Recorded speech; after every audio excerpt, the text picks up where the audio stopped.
The producer of some extremely popular YouTube videos is charged with a crime. The Cool Girl Channel, your host Nate.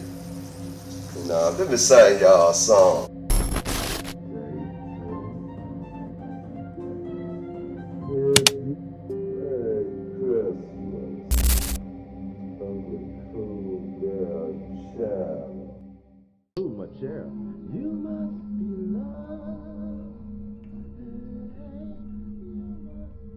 Weird YouTube channel dedicated to young girls, who personally reached out to me. When I was little, I had way too much unrestricted internet access.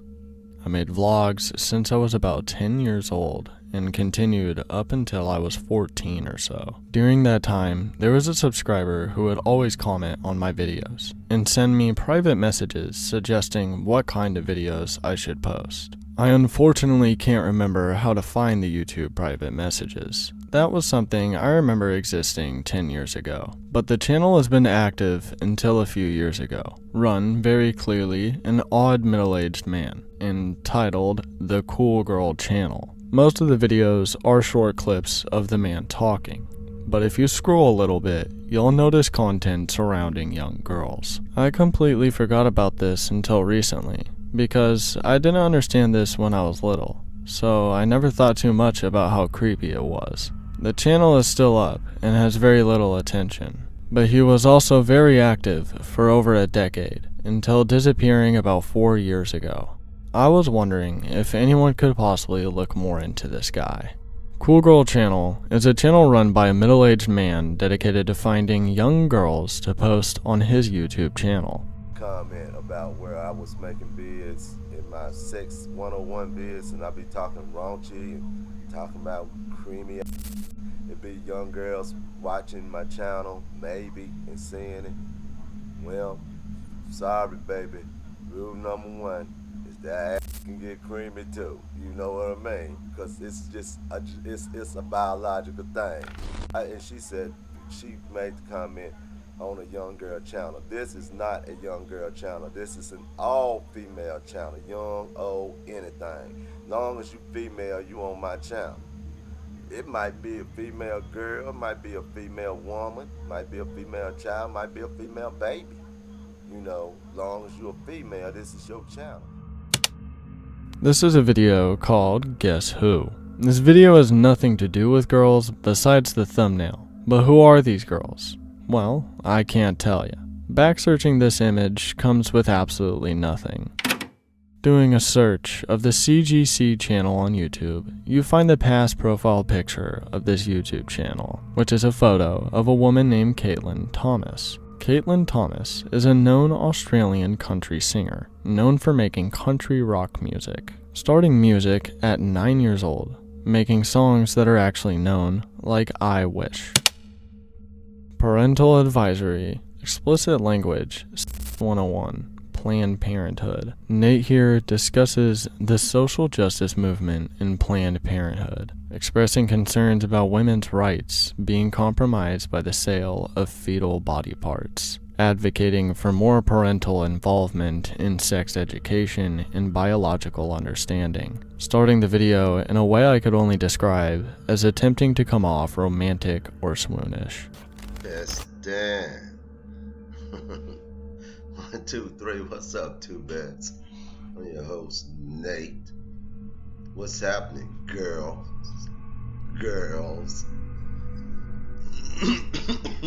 Excuse me, what? S'il vous plaît. Oral 101, explicit parental advisory. Nate talks about oral sex, specifically the do's and don'ts, saying things like you need to have a boyfriend for 2 months before ever doing these things. Parental advisory, explicit language. Sex 101, oral sex appreciation. As you would expect, Nate makes an entire 10-minute video, in his words, appreciating the female body part. Because in Nate's White Knight words, men don't appreciate the female body part enough. Overall, this entire channel has made many videos as a way to educate from what I can only assume is little girls. They would love this. This is what tubers always wanted and never had gotten. Chat. Don't take YouTube away. Give tubers chat. That's all you got to do. You will win so many more people. Has no chat. So this is what we're going to be seeing, people. We're going to be seeing the end of YouTube. All this lovely stuff around YouTube. Pull a little bit down my page. Down my page. Down my page. Down my page. Down my page. And yes, oh yeah, oh yeah. This is Nathan Pills' page, ladies, incidentally. Like most of these videos he's made, they all come off as if he is answering questions in an educational manner so parents don't report his channel. But actually watching the video and listening to what he says and how he speaks, you think otherwise. And even having a video dedicated to Kayla, a girl from 7 Super Girls, wishing her a happy birthday. Tonight, the producer of some extremely popular YouTube videos is charged with a 7 Super Girls was a channel dedicated to making content for children that featured 7 girls ranging from ages of 11 to 18 years old. That had a list of other channels going by the same style of content, just having the names slightly different. The owner of the channels, Ian Rylett, was arrested on August 17th, 2018, due to alleged. Overall, this cool girl channel needs to be watched with a microscope. This man most definitely knows this is creepy to do. And the Reddit story itself may be anecdotal, but this is a person who clearly has intentions of speaking to children or at least grooming little girls in the way Ian Rylett groomed and used little girls for his YouTube channel. We fear it. We laugh at it. We scorn it. We think it's shameful. But these are misunderstandings. Misunderstandings that will fade away if we see mental illness for what it really is. A medical disease. A disease that can be treated if you just know where to turn. Why would God create me? So far, it seems like I was made to be an experiment, to see if someone would slowly turn into a villain or not. I simply refused to, though. Before, I was in a state where I wasn't getting worse and not getting better at the same time. In the past few weeks, this has changed. I've been unequivocally slipping. I've slipped a bad pass before, where I was giving into dark desires more than I should be. This truly instilled a sense of true fear into my heart. My current spot is a very dangerous place to be. I could either completely fall off a cliff and become a tyrannical soul ruled by the most depraved, unjust desires, or I climb back up and become a better person. This experience of what I'm going through is the sick man dilemma. Third option is just that I kill myself for being sick. I believe society would agree with that answer more. Or I could improve and act like this sick part of me never existed and bury it in a deep dark cave. The chance of improving is still possible for me. As I said earlier, I haven't fallen off the cliff, which means I haven't hurt anybody. So as long as that is a fact, I can try to climb back up. If I ever fall off the cliff, I plan to snap my neck before hitting the bottom. If I hit the bottom, I failed to end myself. I would like for someone to do the job for me. Cautious wafer is a person struggling with mental illness, from what I would assume would be OCD-like symptoms, as there are many different types of OCD the brain can have, with many of Wafer's posts being self-reports that truly don't mean anything, but Wafer thinks these people's opinions are more important than therapy. As a parent, he had therapy, but that did nothing good for him. Obvious, Wafer needed a better therapist. But instead, he comes to Reddit as a coping mechanism for his intrusive thoughts that haunt him. Am such a creepy loser. Although deleted, through the replies you can conjure an understanding of Wafer's thoughts. Staring at nice asses is not illegal. I followed her twice though. What does that mean? I'm not joking, I'm a creep. She probably is going to call the cops on me. I ruined my life because I can't control myself. Being a creep isn't illegal though. In a span of like 3 months, I followed her twice. She can file a harassment claim against me. I know I'm weird, but she's just so hot. I honestly don't know how to talk to women. She probably thinks I'm a serial killer. Bro, why is this in the FBI Reddit? I feel really guilty, and I didn't know where to post it. It's not funny. You didn't see the way she looked at me when she turned around. She looked terrified, like was about to run away or scream. I didn't even do anything. I was just following and staring at her. I must have really freaked her out. She doesn't know who I am, but we're in the same class. She could easily find out. I will admit I had bad thoughts, and that does play into the guilt. I'm freaking out because I just know better. I know it's weird to follow someone. From what I can understand, it seems Cautious finds himself as a creep for following a girl and having intrusive thoughts of her, but was put to a halt after the girl turned around and came off scared to him. And in a massive manic fear, he comes to r/FBI so he can admit to his quote-unquote crimes. Although he, in general, didn't do anything that would qualify him arrestable.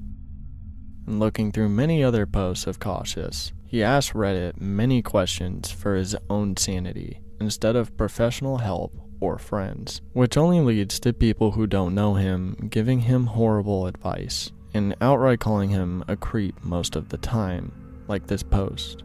Is it creepy to stare at women during class? Obviously, most people would instantly say yes, but truly, staring at people is an incredibly normal thing, especially if you just see the person cool, interesting, or attractive. But reading most of the replies, they reinforce his awful, intrusive thoughts. Staring at anyone anywhere is rude and creepy, and a man staring at a woman can appear threatening.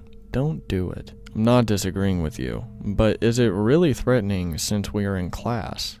If I was following someone and staring at them, I could see that being threatening. Yes, it's still threatening. She's thinking you might follow her home from class. Yes, it's creepy and rude. For additional context, I was staring at the woman in front of me, so it's not like they would notice since they are also facing forward. Since they most likely didn't notice, is it really weird? Yes, because others would notice. How would other people notice? I'm not trying to argue, genuinely asking. The only person I could imagine possibly noticing is the professor. It shouldn't need explanation to not stare at people. Others look around during class and would notice you. The world is not limited by your imagination, thankfully. I'm sure they can still feel your energy. Ew, so violating. Violating? I'm not touching them or anything. How is looking at someone violating? When people realize they are being stared at, they become really self-conscious and hyper-aware of everything they are doing. Most people feel uncomfortable being stared at, so in turn, they try not to stare at others. Since we function under the understanding that no one wants to be stared at, yeah, you're being creepy. It doesn't matter that you're not doing anything other than staring. Another layer of creepy is that you're only staring at women, not everyone in general. So people assume you don't have good intentions. It doesn't matter if it's true or not. The possibility is there, and that's scary. Like, why are you staring? What are you looking at? What are you planning? I'm not planning anything. I was mostly staring at two women. Either way, they probably didn't even notice as they are sitting in front of me. I just couldn't ask them out separately, because I know they would have said no. So, instead, I just stared at them. The thing is, how would they know you were not planning anything? It's just a common assumption people jump to when someone's staring, leading to Cautious having more self-destructive thoughts that he's posted many different times. Cautious doesn't seem to understand some things you post just shouldn't be posted and should be private inside the mind. But when you have already convinced yourself you are crazy, you start thinking everything you do is a part of being crazy. Is it weird to have a female live streamer as my phone wallpaper? I feel this post is just one out of the many that are more unhealthy coping mechanisms for his state of mind. Knowing it's weird, but feels the need to ask anyways. And of course, since it's the internet, you get the exact answer you would expect. Overall, as a conclusion of Cautious, they clearly deal with rumination as an issue, and using unhealthy coping mechanisms like and asking the internet to solve his problems. So far from what I've seen, Cautious has reported himself to the authorities around him, and absolutely nothing has come out of it, because they are simply just thoughts never acted on. Sometimes I want more information about what's in a video game. Now, there's a new way to get rating information along with in-depth rating summaries. Players shoot lasers from an arm cannon and limbs fly off. Love Nikki Dress-Up Queen. Love Nikki is an addictive dress-up experience featuring high-quality graphics, a rich and captivating story, and a variety of other gameplay features. So, what could go wrong with a dress-up game made for children?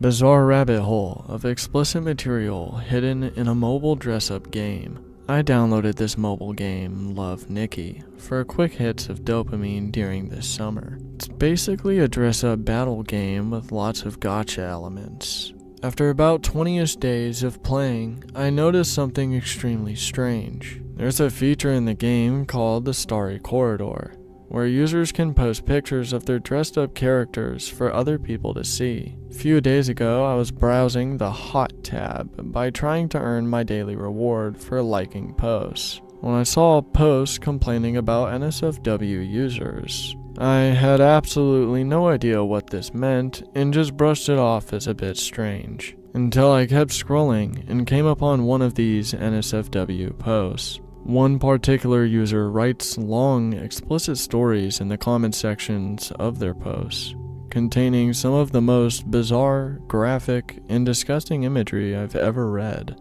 I've posted some screenshots of these, but heavily censored, and with the grossest parts out, because nobody needs to be subjected to that. Many of these NSFW users will also use the in-game items to put their characters in suggestive positions and create explicit scenes. I've even seen people making posts asking for other people to send them photos of your avatar being naughty, etc. Keep in mind, this is a game which is 100% targeted towards children. There are whole rings of users communicating with each other and involved in creating / supporting these NSFW posts. I just thought it was worth bringing to light. A game directed to children as young as 4 years old has a community of obviously adults, teens, and children, but that's the issue. They've made post upon post about different fetishes and scenarios that are not suited for children whatsoever. In seeing the game itself and the fans, there is a wide audience of children on this video game, considering it is a mobile game. And although the company has made a statement of fixing this 3 months ago, there's been posts on the internet everywhere about this issue with Starry Corridor from as far as 3 to 5 years ago, which is pretty telling that they don't exactly care all that much to actually do anything to stop this entire problem. And to make this just a little bit weirder, this company that's made a game directed to children had a contest recently that they had to cancel because the contest had a requirement to do a face reveal. Even though most of the people playing Love Nikki are minors and don't feel comfortable showing their faces, this is one of the most careless companies I have ever seen. But there's one last thing I must mention. These people posting these disturbing posts on children's apps has also normalized as a self-identity and a community. That's been a thing for years. And as you can see from some of the posts that have tags just like social media, where they feature words children shouldn't be reading, let alone exposed to children, as this tag is used quite frequently on this app. Overall, this app needs to completely stop this stuff from happening in general. or at least raise the age range so it isn't 4 and older, so we can at least come an inch closer to letting children not be so exposed to these overage topics. But that's only one step into the horrors of the internet.